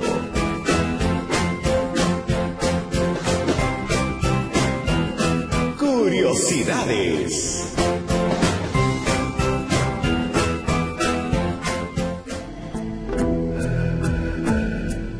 Presentamos Lo Nuestro es Primero. La quena es el instrumento musical peruano por excelencia. Se hace de barro, caña o madera, aunque también se la ha encontrado de plata, oro y hasta de hueso en restos arqueológicos prehispánicos. Tiene un sonido muy sentimental, no excede los 30 centímetros de tamaño y es de carácter mayormente pentafónico.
9:06 de la mañana, estamos de vuelta aquí en No Hay Derecho. Lo anuncié antes de irme a la pausa, está ya aquí en nuestros estudios Fernando Rospigliosi. Fernando Rospigliosi, como ustedes saben, fue ministro del Interior en 2 oportunidades, es un analista político muy reconocido, periodista y un especialista en temas de seguridad, que es un tema que, digamos, él ha estudiado y ha seguido durante muchos años. Y creo que en un contexto como este, donde, digamos, efectivamente hay que celebrar, como hoy, los 25 años de la captura de Abimael Guzmán, y hay que empezarnos a preguntar como sociedad si hemos hecho bien nuestra tarea o no para momentos como este, en el que ya los terroristas que cumplieron su condena empiezan a salir. Hay que plantear un debate, ojalá, lo más sereno posible, lo más profundo que sea posible, pero sobre todo ubicando y ponderando bien qué riesgos vamos a afrontar de cara a lo que algunos llaman el resurgimiento del Sendero Luminoso. Fernando Rospigliosi ha escrito varios artículos, pero quiero hacer referencia al que hizo el día domingo. Yo la verdad me preocupé. Fernando, buenos días, gusto saludarte. Buenos días, que no vi tu artículo el sábado y dije, ¿qué ha pasado? Han sacado a Rospigliosi del Comercio y te dieron un espacio mayor además para desarrollar esta idea el día domingo, lo que me parece muy interesante. Pero quiero comenzar por eso. Hoy día es un día importante, hay un reconocimiento al GI. ¿Qué significó en ese momento, para irnos al hecho concreto, no solo la captura de Guzmán, sino la manera como se capturó con este uso de nuevas formas para combatir de manera más eficiente al terrorismo? Fue importantísimo porque Sendero Luminoso era un grupo hipercentralizado que dependía completamente de la cabeza, de la cúpula. Ellos habían endiosado hasta extremos ridículos a Guzmán, la cuarta el padre marxismo y tonterías de esa naturaleza, pero realmente se creían esos cuentos, y cuando cae Guzmán y la cúpula, porque cae Guzmán y Parraguirre y varios otros, o sea, toda la cúpula fundamental de Sendero Luminoso, este movimiento inmediatamente se desarticula, se fragmenta, y los que quedan ya se van por su lado. Y el otro asunto que ocurrió es que Guzmán es un cobarde. O sea, él no se defendió cuando llegó la policía, no tenía armas en su casa, él mandaba a la muerte a miles de sus seguidores y mandaba a asesinar a miles de personas, pero él era personalmente un cobarde. Sí. E inmediatamente, cuando lo detienen, se rinde. Sí. No es que cambiaran sus ideas, sino como él estaba preso, hace un video que le filma Vladimiro Montesinos y el año 93 sale y dice, se acabó la guerra, dejen las armas, hagamos un acuerdo de paz. Acuerdo de paz, ¿no? Pero no es, como digo, porque hubieran cambiado sus ideas, sino porque es un cobarde y se rindió y quería mejores condiciones en la cárcel. Ahora, eso significó pues la desarticulación de Sendero, y que ya quedaron algunos grupos que se fueron disolviendo, otros fueron capturados por la policía, y al final solo quedaron 2 grupos vinculados al narcotráfico, uno en el BRAE y otro en el Guayaga. El Guayaga que está ya derrotado. No, el de Guayaga fue desarticulado por la policía entre 2006 y 2012, hasta que cayó Artemio y se acabó. Ahora, pero con una estrategia, Fernando, también interesante, porque en el Guayaga estuvo más basada en inteligencia, con el trabajo de la policía y con mucha gente del GEIN que trabajó justamente en esa zona, ¿no? O sea, para derrotar a estos grupos no se requieren batallones ni 50 bases militares como hay en el BRAE. Es un absurdo, eso se demostró en el Guayaga. Es inteligencia y golpe de mano, es decir, se les ubica, se consiguen informantes, a veces se consigue que alguna gente que está dentro los traiciones, y se les agarra o se les abate. Así se acabó con toda la cúpula de Sendero en el Guayaga, y así se ha empezado a hacer después en el BRAE, pero lamentablemente por alguna razón que no conozco no se siguió. En el septiembre del 2012 cayó William, igualito, con el mismo esquema, y luego en el año 2013 caen Gabriel y Alipio. Sí, es igual, escuchas telefónica, o sea, inteligencia de señales, inteligencia humana, se capta alguna gente que está adentro, se les paga y les da la ubicación y se les cae encima y lo liquidan. Sí, pues. Es así. Y bueno, yo espero que se retome esa estrategia y se liquide con los pocos que quedan en el BRAE. Pero volviendo a lo que tú preguntabas, o sea, fue muy importante la captura porque además se hizo con investigación policial, o sea, los métodos típicos de la policía, que los siguen, los vigilan y van llegando. Lo interesante de la DIRCOT y del GEIN es que iban a la cabeza, porque durante mucho tiempo se capturaba gente de abajo, claro, los torturaban, los mataban, y eso no funcionaba. Y lo máximo que hacían eran delatar a mandos pues medios, ¿no es cierto? Pero acá, con buena estrategia van a la cabeza. El GEIN se forma en marzo del año 90, cuando era ministro del Interior Agustín Mantilla, en el gobierno aprista todavía.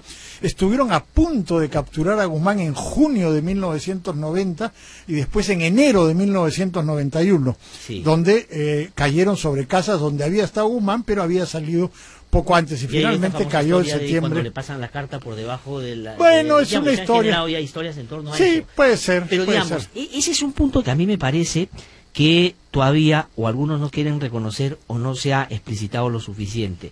Es decir, ¿en qué momento cambia la estrategia para optar más por la inteligencia que por una lógica de una confrontación más militar y de persecución masiva, digamos, al terrorismo? Es al final del gobierno de García. Digamos. Es al final del gobierno de García, claro, donde se usan estos métodos policiales, pues los típicos métodos policiales de vigilancia, seguimiento y el mecanismo que se usa con los senderistas más o menos de mando medio que se van capturando no es torturarlos, donde ahí le dicen lo que quieren escuchar los captores, sino negociar con ellos. Claro. Por ejemplo, agarran a uno y su esposa también estaba metida, entonces le dicen, mira, si ustedes dos van a la cárcel, tu hijo va a quedar en la calle.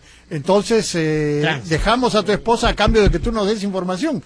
Y el hombre canta y les da una información valiosísima ya a mediados del año 92 que permite finalmente llegar a Guzmán. O sea, eso es lo que funciona. Ahora, ¿y qué pasa durante, digamos, el momento en que se crea el GEIN, optan por esta estrategia más de inteligencia, y el 92 que capturan a Guzmán? Porque en ese tránsito lo que hay es un cambio de gobierno. Entra Fujimori y, digamos, ya estaba cerca Montesinos.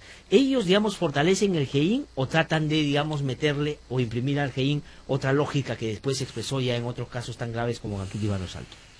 No, o sea, la estrategia de Montesinos era una estrategia militar de torturas, asesinatos. Por ejemplo, el año 91 ellos meten a gente de lo que después se llamó el Grupo Colina, militares en el GEIN, a Martín Rivas, en fin, los meten ahí para succionarles información, para sacarles información, para ellos después hacer lo que hacían. Y estos policías pues no eran tontos, o sea, sabían que estaban ahí para robarles la información y les hacen un lío, le dicen que se han perdido algunas cosas, que se ha roto un cajón de un escritorio, y no les arman un lío y los botan. Y los sacaron el año 91. O sea, si Martín Rivas y compañía se hubieran apoderado del GEIN, probablemente no había capturado el 92. No habría capturado. Ahora, la otra cosa es que este sujeto, Abimael Guzmán, preconizaba la guerra del campo a la ciudad. Un absurdo en un país que tenía 65-70% de población urbana, pero él seguía el esquema de Mao, que venía de un país, de China, que tenía 95% de población urbana. Demagogo, irresponsable, irracional, ¿no es cierto?, al someter, como hemos dicho, a gente... Él, como era un cobarde, él no estaba en el campo. Sí, claro. Él estaba en la ciudad. Porque en el campo es difícil. Y, digamos, en el campo vives mal, vives en cuevas, te pueden agarrar, te pueden matar, tienes que usar las armas y enfrentarte a los otros. Pero además, la otra cosa es que los revolucionarios saben desde siempre que en las ciudades siempre son atrapados. O sea, desde los revolucionarios rusos de principios del siglo XX, todos vivían en el extranjero porque adentro los agarraba la policía zarista. Reís de Bray, un filósofo francés que fue que le dio sustento ideológico a la Revolución Cubana, decía: las ciudades son la tumba de los revolucionarios, como en América Latina se demostró. Siempre caían los tupamaros en Uruguay, el MIRI chileno, los montoneros y el ERP en Argentina. O sea, los que sobrevivieron fueron Fidel Castro en la Sierra Maestra, los sandinistas en el campo, Mao Zedong en el campo. Pero este sinvergüenza, por comodidad, vivía en la ciudad, donde en algún momento lo iban a atrapar, y lo atraparon el 12 de septiembre, hace 25 años. Una ideología de manual, ¿no es cierto?, porque nunca fue tampoco un gran pensador, un tipo mediocre en términos intelectuales también, ¿no? Claro, pero logró crear un mito a su alrededor, un mito que, como digo, se derrumbó cuando lo capturan sin disparar un solo tiro, y cuando se rinde inmediatamente después de ser capturado y llama a sus seguidores a dejar las armas. O sea, un completo cobarde. Es la facción acuerdista, que se llama de Sendero Luminoso. Bueno, claro, sus seguidores ya no siguieron cometiendo acciones terroristas porque están tratando de conseguir o la liberación o mejores condiciones carcelarias para Guzmán e insertarse en el sistema político. Ahora, de ahí, Fernando, después de la captura de Guzmán, que es lo que, y con razón celebramos ahora, por el hecho mismo y la manera como se hizo también, ¿qué cosa ha pasado con Sendero Luminoso? Es decir, hoy, por ejemplo, ahí hay una clara diferencia entre cómo tú planteas el debate sobre el Sendero hoy y sobre cómo inclusive las autoridades peruanas la están planteando, porque el propio Ministerio del Interior, en esta protesta que hubo en el Magisterio, planteó la vigencia de un sendero que Castillo debería casi reemplazar a Guzmán porque había logrado juntar a Proseguir con Movadef y hacer lo que Guzmán nunca pudo hacer, movilizar tanta gente en la calle. ¿Qué ha pasado con Sendero ahora? ¿Qué es Sendero hoy? Bueno, esas son especulaciones y falsificaciones, ¿no? Dicen que se basan en hechos, en inteligencia. No, son falsificaciones y mentiras las que difundió Lo que se ha presentado, el por Ministerio ejemplo, del Interior. ¿No te ha convencido, digamos, esas estructuras? No, son que han falsificaciones y planteado, mentiras. Por ejemplo, decir que la mitad del magisterio estaba dirigido por seguidores de los senderistas del Brain es una estupidez que no tiene ningún sustento, ninguno. Esa gente está en el BRAE, vinculada al narcotráfico y no tiene ninguna influencia afuera de esa zona. Lo que debe interesar es lo que le pasa a los profesores, sino su sobrevivencia pragmática para tratar de cobrar cupos al narcotráfico. Y como pruebas presentaron, se publicó en el diario La República, y los medios han publicado como si fuera verdad, conversaciones telefónicas captadas entre la gente del BRAE y algunos profesores de Ayacucho. De hace 5 años era la última conversación. De hace 5 años. Y además, no había ninguna implicancia penal, porque si no los hubieran metido presos a esos que recibieron las llamadas. Hace 5 años era la última conversación, ¿te imaginas? Y eso lo presentaron como la gran prueba de que hoy día la mitad del magisterio era dirigida por los senderistas del BRAE. Eran falsificaciones, especulaciones y mentiras. Tú has sido ministro un par de oportunidades y conoces el tema hace muchísimos años. ¿Cómo puede ser posible que esa sea una versión oficial? Es decir, alguien tiene que engañar a alguien. Porque, claro, no, es que se policializaron y agarraron informaciones de la policía que eran algunas de ellas especulaciones y además la policía hace su trabajo, sigue, pero no tiene pues una idea política de lo que es esto. Y lo usaron creyendo que con eso iban a bajar la huelga magisterial, al contrario la subieron. Hay un artículo de Jaime de Altaos en este blog Lampadia, donde muestra cómo cuando los empiezan a acusar de terroristas la huelga empieza a crecer, porque irritó a la gente. O sea, políticamente fue un desastre. Irritó a los que estaban protestando y a la gente que veía a los maestros de sus hijos protestar y que saben que no son terroristas. Pedro Castillo, que uno puede discutir y no estar de acuerdo, resultó que era rondero, que había sido candidato, pero es posible, ¿no es cierto? Y yo conversé con el presidente de las rondas campesinas de Chota y me decía, estamos yendo a Lima, ¿cómo puede ser posible? Porque al decir que él es terrorista, nos están diciendo terroristas a nosotros y nosotros combatimos.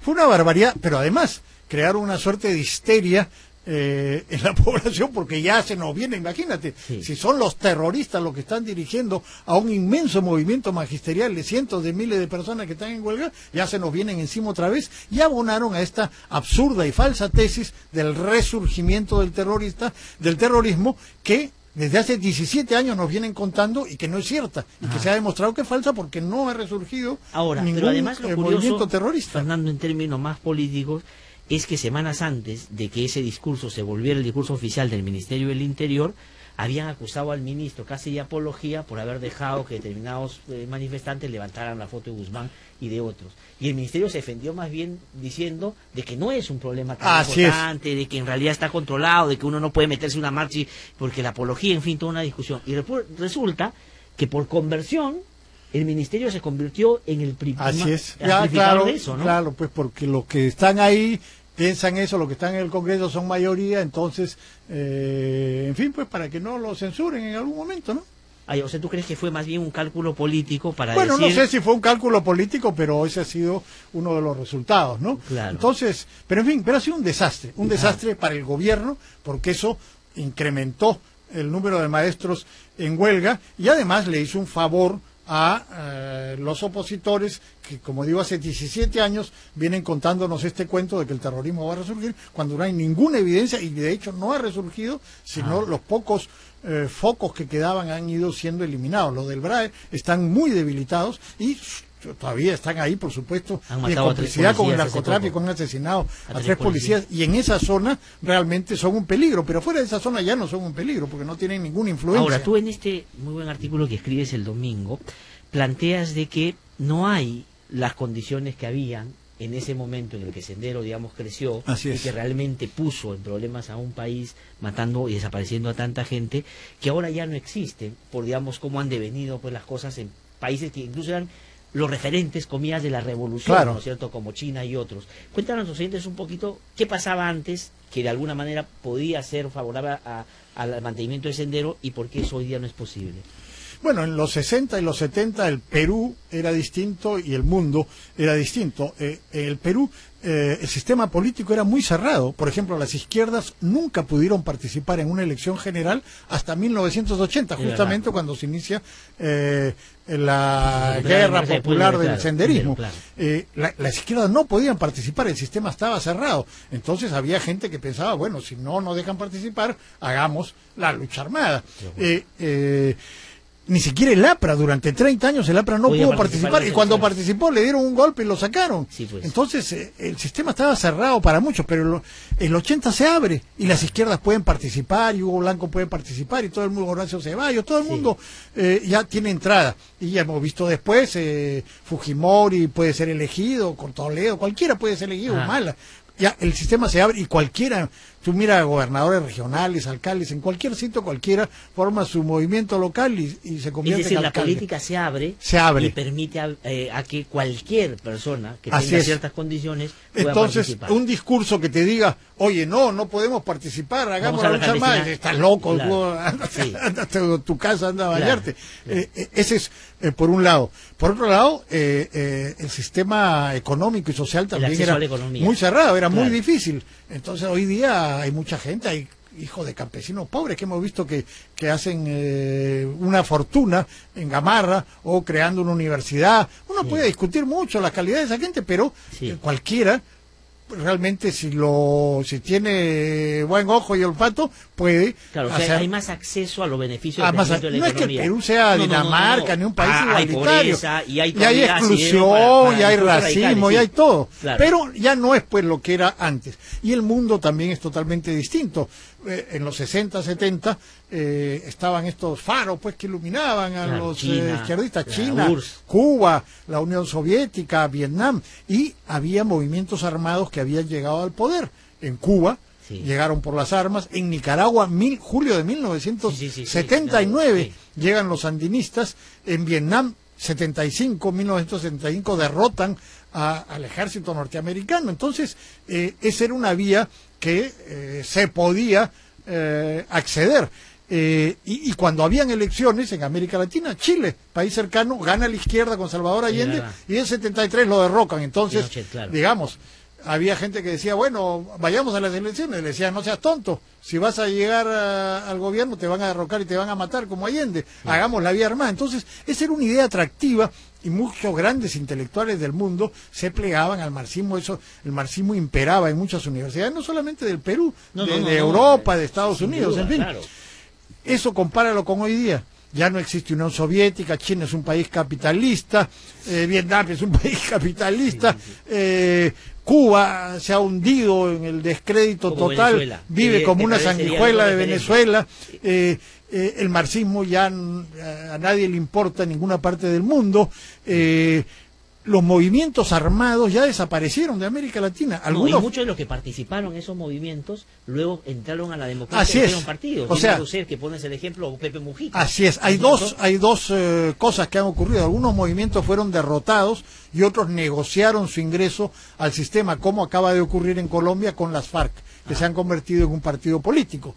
Y otros también ocurrió en El Salvador con el Frente Farabundo Martí, en Guatemala fueron derrotados, bueno, en Brasil y en Uruguay fueron derrotados, y después antiguos guerrilleros que habían estado con las armas en la mano, como Dilma Rousseff y Pepe Mujica, se convirtieron en presidentes de esos países porque se integraron al sistema. Acá Hugo Blanco, Hugo Blanco, es verdad. Él se alzó en armas en la convención, fue detenido, sentenciado, la dictadura militar de Velasco Velasco lo sacó, y Hugo Blanco no cambió sus ideas, pero se integró al sistema, se convirtió en diputado, senador, hasta que desapareció. Es decir, no es que pues la gente que sale de la cárcel va corriendo a buscar el fusil, no es así, eso no ha ocurrido. De acuerdo, eso no ha ocurrido. Porque, digamos, el escenario y las condiciones son distintas. Fernando, tengo que ir a una pausa, pero te pido que regresemos después, porque te quiero preguntar entonces, frente a qué riesgo estamos, ¿dónde poner hoy la discusión? Es decir, ¿tenemos que estar tranquilos que no va a pasar nada? ¿O es que decir, no es que han retomado, no es que Sendero va a resurgir, sino hay que este uno, este otro y este otro punto mirarlo con cierta atención? Una pausa y regresamos con Fernando Rospigliosi.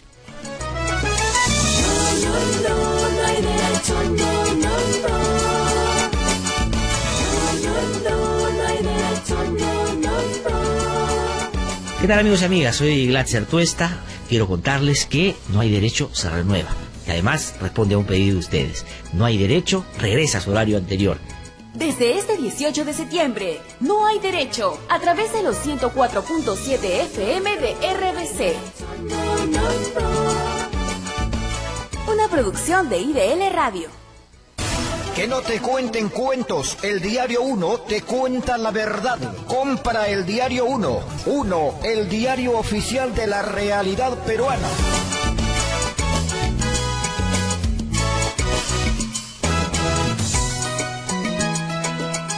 9:28 de la mañana, estamos de vuelta aquí en No hay derecho. Fernando Rospigliosi, el ministro del Interior, analista político, analista en materia de seguridad, está conversando con nosotros. Ha hecho, creo yo, una descripción, un detalle de lo que de alguna manera generaba o posibilitaba el surgimiento y el desarrollo de Sendero Luminoso en nuestro país hace algunos años, y hoy, digamos, frente a otras circunstancias, porque él considera, y yo comparto plenamente el punto de vista, que eso no es posible. Pero, Fernando, ayer ha salido Maritza Garrido Leca, 25 años después de cumplir su pena. No es que ha salido antes, no es que la han condonado, pero ha cumplido su pena. Y primero, digamos, la cobertura de los medios era saber todos los movimientos, dónde van, han hablado con los vecinos, hablan con el vendedor de la esquina, de cómo fue, en fin, todo ese tema.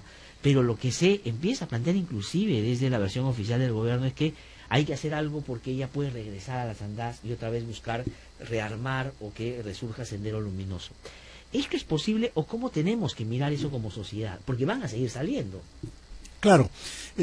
Bueno, lo primero que hay que decir es que la mayoría de los que sale con las mismas ideas con las que entraron, o con ideas muy parecidas, porque no hay un sistema carcelario que evite eso, al contrario, ellos están juntos y se van cocinando en su propia salsa, van reafirmándose entre ellos, se mantienen una cohesión dentro de la prisión, lo cual es fatal porque el sistema carcelario no impide que hagan eso, sino al contrario, lo facilita. El libro de Tony Zapata, por ejemplo, expresa eso con Eleni Parraguirre, no ha cambiado absolutamente nada y no se arrepiente nada. No, ahora, que salgan a volver a poner bombas, no.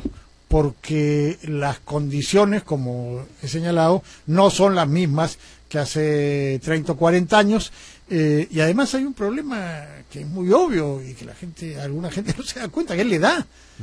Los terroristas y las acciones armadas es cosa de gente joven, no es cosa de viejos. Leca tenía 27 cuando la capturaron y tiene 52 Bueno, ahora. Pero y la mayoría de los que sale tiene... Y ella es una de las más jóvenes, 70, digamos, sí, claro, porque ella no era de la cúpula, pero los otros tienen 70, 75. Marta Guatay, por ejemplo, que sale en octubre, ya es una persona que... Claro, o sea, y eso es en todas partes del mundo, el terrorismo no es cosa de viejos, es cosa de jóvenes. ¿Ya?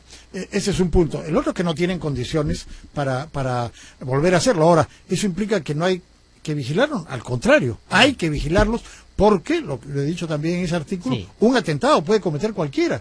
Puede haber un atentado, mañana pueden poner una bomba, pasado mañana pueden matar a alguien. Lo que digo es que no puede volver este movimiento otra vez con gente que empiece a realizar acciones terroristas. ¿Cuándo es el último atentado que hizo Sendero? Que tú lo pones en el artículo también. Es el 20 de marzo del año 2002, cuando vino Bush, hace 15 años. Claro, en el Polo, ahí frente a la embajada. Así es que vino Bush y acababa de ocurrir el 11 de septiembre en los Estados Unidos, y esto despertó la imaginación de un pequeño grupo que había quedado desgajado de Sendero y que la policía tenía más o menos vigilado. Desgraciadamente el atentado no se pudo evitar, pero Sí, pues. ahí toda la gente dijo, uy, otra vez viene Sendero. No es así, Claro, ya una pasaron. golondrina no hace el verano, no es así. Ya. Se puso una recompensa, ahí el Ministerio del Interior puso una recompensa de $50,000 y se capturó a todos. Sí, pues, todos sí me acuerdo. fueron capturados. Ya, Entonces, ahora, regresamos a que tú consideras de que no va a hacer las mismas cosas que hicieron. pero hay los que otros. vigilarlos, hay que vigilarlos, De acuerdo. porque ¿Cómo se eventualmente... vigila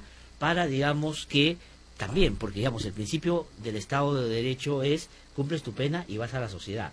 Y ahí tiene que haber ciertos niveles de control y manejo Sí, claro. fino de cómo hacerlo también. Tú tienes todo el derecho, porque esta gente tiene antecedentes, De acuerdo. ha cometido actos terroristas, han estado involucrados en todas estas matanzas y masacres, sí, muchos de ellos, ¿no? Y hay todo el derecho a vigilarlos, Ya, a de acuerdo. seguirlos, a escucharlos y a todo lo demás, para prevenir la posibilidad de que alguno de ellos cometa un atentado. Ahora, lo que tenemos es la realidad. Los que han salido, algunos se han quedado ahí ya buscando trabajo, Mira, haciendo Carlos cualquier cosa. Inchausti, Ese, por ejemplo. que era la pareja de Maritza Garrido Leca, salió hace un par de años, si no me equivoco, Sí. tal vez, y se ha dedicado, yo creo, a cuestiones de arquitectura, está haciendo Claro. pintura, está en otra cosa. O sea, sus ideas probablemente sean Se iguales mantengan, o muy parecidas, digamos, sí. pero ya no está metido. Pero hay otros que sí son peores. Esta señora Huatay, Sí, hay sí, algunos. sí, esos sí son esos eran criminales. Entonces hay que tenerlos vigilados. Probablemente se dediquen a hacer activismo político, Ya. ¿no? A estar en estas cosas por la libertad de Guzmán y los todas estas familiares, cosas. digamos, de lo que ellos llaman presos políticos, el Movadef, estos sectores van a ser depositarios, probablemente digamos, de esta gente. van a estar ahí. Ahora, Ya.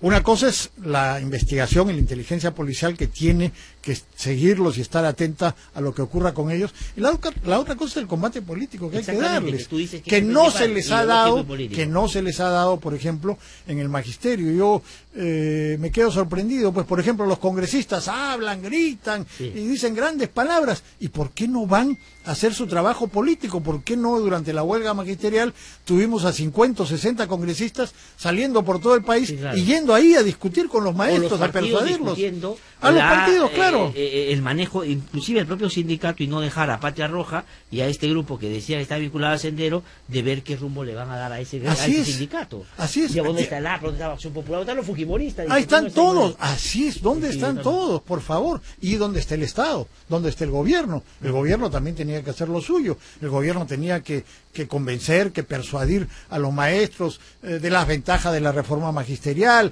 de que la evaluación no era tan negativa como ellos creían, y todas estas cosas, pero no lo hacían, Sí, pues. no lo hacían hasta que ya cuando la huelga estalló, y entonces ahí sacaban avisos, no, pues así no, pero es. además, Fernando, ya para irnos un poquito al desarrollo más político de ese hecho que acaba de relatar en la huelga, el argumento o digamos las afirmaciones del presidente, el primer ministro, el ministro del Interior, es que el papel que cumplió la ministra de Educación fue magnífico y que logró evitar darle tribuna a los sectores violentos del magisterio. No, y la ministra dice que tampoco debe ser censurada porque por una huelga de 54 días a nadie le deben censurar. O sea, ese es un poco el análisis del Bueno, gobierno. fue un desastre, ¿no? Y esto de acusarlos de terroristas sin pruebas, porque dicen, no, nosotros presentamos hechos, mentiras. No hay un solo hecho, una sola prueba de que alguno de estos dirigentes sea un terrorista. Sí. ¿Tienen ideas equivocadas, extremistas? Sí, claro. Pero eso es una cosa y otra es ser un delincuente, o sea, un terrorista que comete actos terroristas o los está preparando. Nunca pudieron presentar ninguna prueba y, sin embargo, se negaron a negociar con ellos, toda esta cosa ridícula en el ministerio, que iban de arriba abajo los congresistas llevando lo que decía Los uno. mensajes de la ministra y el sí, Es pues. absurdo, y eso por la decisión del Ministerio del Interior de vetarlos y de no permitir. Bueno, todo esto fue un desastre y le ha costado muchísimo al gobierno, como estamos viendo Muchísimo. en las encuestas. Entonces, aprendamos la lección. ¿Qué hay que hacer ahora? Primero, los organismos de inteligencia, la policía, seguir, vigilar para evitar que alguna de esta gente pudiera cometer algún atentado, alguna barbaridad. Eso hay que hacerlo y no se puede descartar que en algún momento ocurra.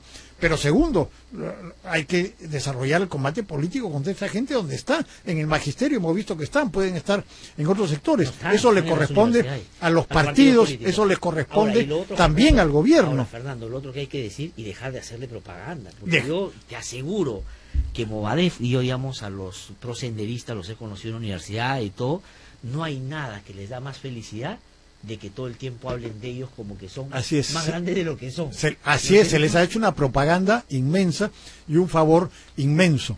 Y la otra cosa es aprovechar esta ocasión, 25 aniversario de la captura y todo esto para recordar. Hemos visto con asombro como muchos jóvenes, como muchos muchachos no tienen idea de lo que ha pasado. Todos los crímenes, todas las barbaridades, ya todo lo que nos arrastró Sendero en este periodo tan negro y triste de nuestra historia. Y también reconocer a los que hicieron su trabajo. Y creo que, por ejemplo, se ha cometido una injusticia. Está muy bien reconocer al GEIN, pero no se reconoce al general Antonio Quetín Vidal, que era el jefe de la DIRCOTE. No se reconoce a los policías que capturaron con la misma eficiencia a la cúpula del MRTA. Sí, pues. Tampoco, también se les capturó sin disparar un tiro y se acabó.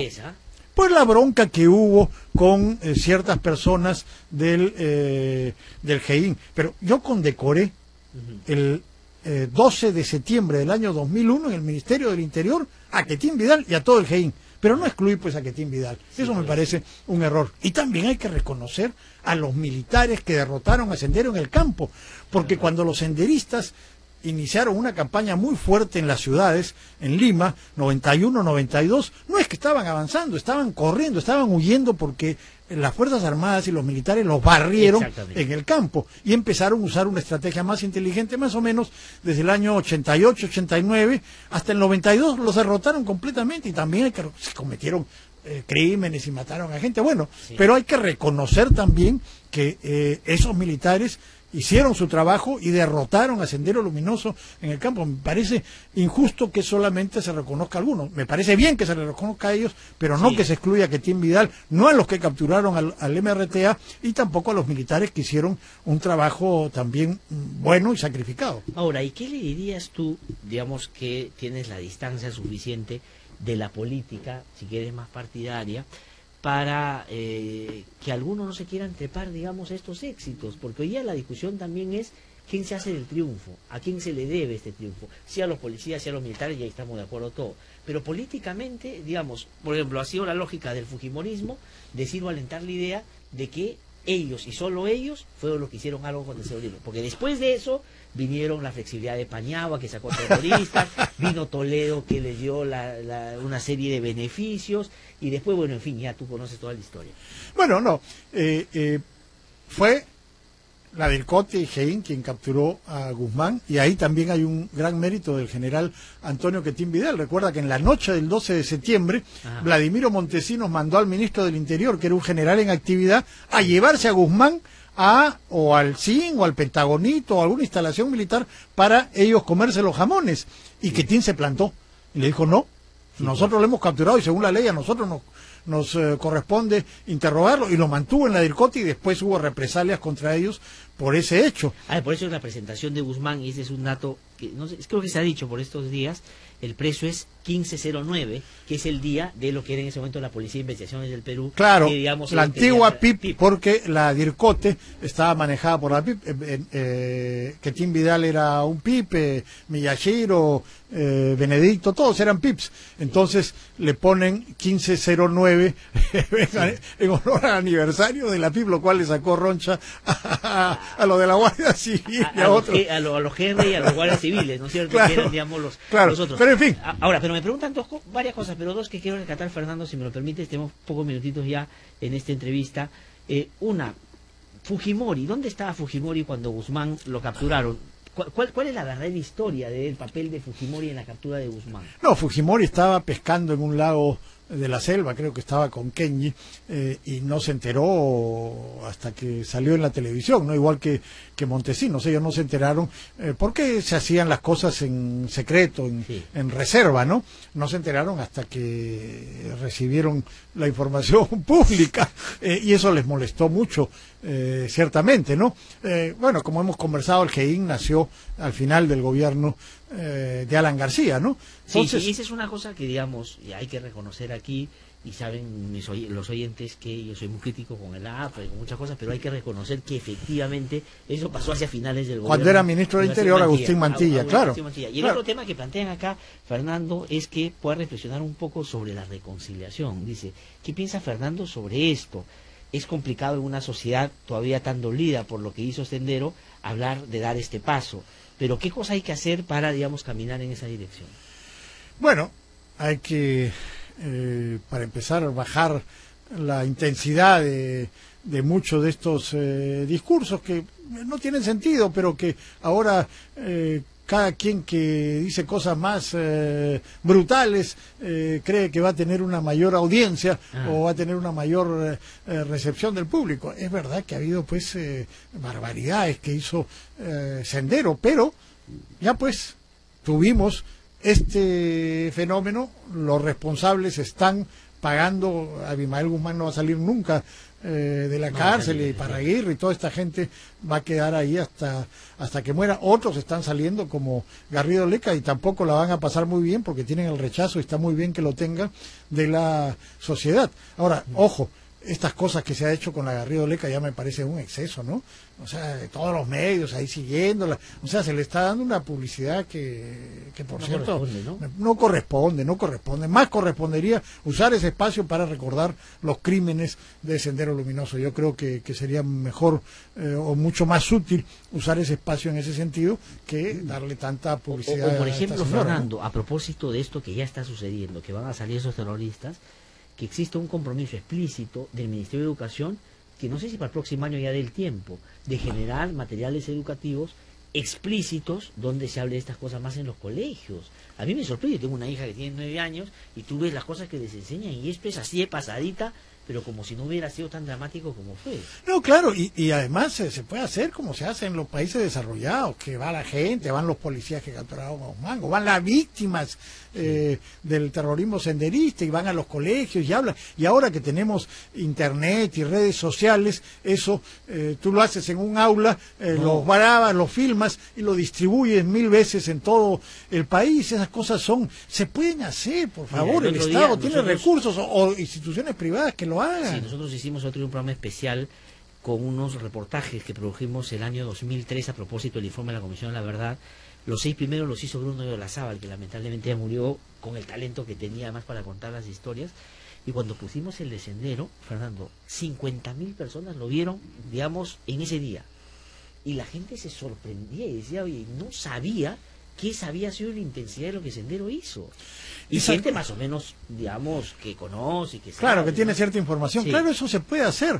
Que víctimas, que soldados, que policías vayan a las aulas, se expliquen su experiencia, y eso se filma, se graba, se transmite en directo por las redes, y después queda ya grabado y se puede repetir 1 y 1000 veces en YouTube, en todos los sitios. Se puede hacer para que los jóvenes, los muchachos sepan a qué atenerse, y para que esta gente que está haciendo política ahora, del Movadef, de todos estos, sean derrotados políticamente. Se choque con una pared. Dice, espérate un ratito, oye, desgraciado, tu jefe era un criminal y además un cobarde y un miserable que dejó votados a todo el mundo. Pero Fernando, tú dime si estas personas, por ejemplo en el Congreso, que engañan que han terminado la secundaria, que digamos mienten en su hoja de vida, van a ir a discutirle a Sendero en las universidades. No, pues están ahí, han llegado ahí para otra cosa, han llegado ahí para el Congreso para otra cosa, desgraciadamente es así. Pero yo creo que el gobierno puede hacer lo suyo, y yo creo que instituciones privadas, o cualquier otro, puede hacer esto, llevar a gente a los colegios, a las universidades, que hablen, que esto se difunda, y que tengamos, que para algo nos sirva esta celebración del 25 aniversario. Dice, pregúntale si considera que la reactivación del GEIN, otro grupo especial, sería en este momento apropiado. O sea, digamos, para tener un No, grupo porque, de inteligencia... ojo, el GEIN se crea porque en ese momento no había una estrategia clara de ir a la cabeza como la tuvo el GEIN, y además había mucha corrupción. Entonces ellos actuaban en secreto, había mucha corrupción, se vendía información, ya sea los medios, ya sea los propios senderistas, entonces por eso ya actuaron como un grupo muy cerrado y secreto. Entonces, ahora lo que se requiere es un grupo así, pero para liquidar a los del BRAE. Claro. Un grupo como el que hubo, el que se formó para liquidar a Artemio en el Guayá, que funcionó bastante bien. Sí. Oye, varios del GEIN estaban ahí, ¿eh? A mí me consta, por ejemplo, Valencia Irano. O sea, Valencia estuvo, claro. Valencia Irano estuvo en el Guayá. Hubieron varios otros oficiales de menor rango trabajando ahí. Sí, que saben, pues, es un trabajo policial. No, y además lo conoce en términos también de su pensamiento. Así es. Porque además, estos delincuentes terroristas que están en el BRAE, ahora tienen una asociación pues con narcotráfico, son carteles de droga también. Entonces, si tú le rompes eso que tratan de decir, mantienen todavía, que es una ideología, lo otro es ya caerles encima y terminar capturándolos. Claro, o sea, seguir aplicando el mismo método del Guayave que se usó hace algunos años también en el BRAE. Ojalá que eso se reactive y liquidemos de una vez este foco que sigue siendo un problema, pero ojo, el principal problema del BRAE es obviamente el narcotráfico. Sí, sin duda, esa es la perspectiva. Ese es el problema importante. Y lo que queda el terrorismo está estrechamente vinculado con ese que es la actividad principal. Claro, trabajan para ellos, pues esa es su fuente de ingresos. Fernando, muchísimas gracias, el tiempo se ha acabado. Gracias por haber venido con tanta claridad, de haber planteado un tema que creo que hay que mirar en perspectiva. No se puede estar jugando a la demagogia, y no solo digo la política, en los medios también mucha gente está diciendo una serie de barbaridades que lo que hacen es generar un ambiente que no es propicio para discutir en serio estas cosas. Muchísimas gracias, Fernando. Tengo que irme mañana a las 8 en punto aquí en Mediderecho. Este programa es presentado por Mediacorp.pe.